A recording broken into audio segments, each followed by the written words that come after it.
प्रीतम प्रीत लगा के जाई छै विदेश गे, धरब जोगिन के भेष गे ना। प्रीतम प्रीत लगा के जाई छै विदेश गे, धरब जोगिन के भेष गे ना। धरब जोगिन के भेष गे ना।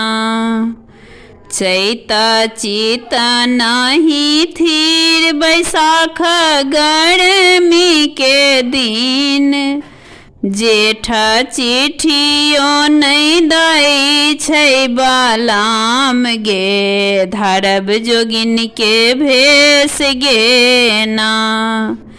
जेठ चिट्ठियो न दई छै बालाम गे, धरब जोगिन के भेष गे ना।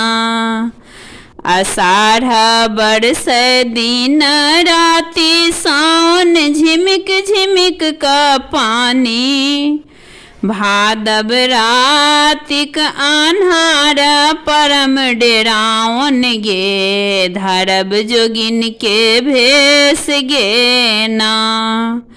भादव रातिक अन्हार परम डेरावन गे, धरब जोगिन के भेष गे ना।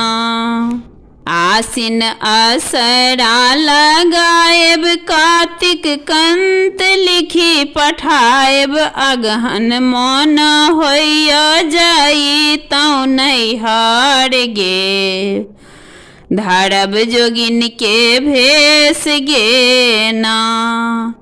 अगहन मन होइया जाई तौ नैहर गे, धरब जोगिन के भेष गे ना।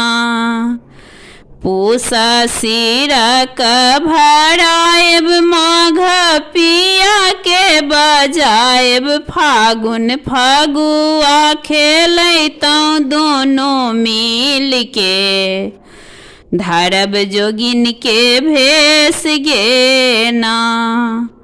पूस सिरक भराएब माघ पिया के बजाएब, फागुन फगुआ खेलैतौ दोनों मिल के, धरब जोगिन के भेष गे ना।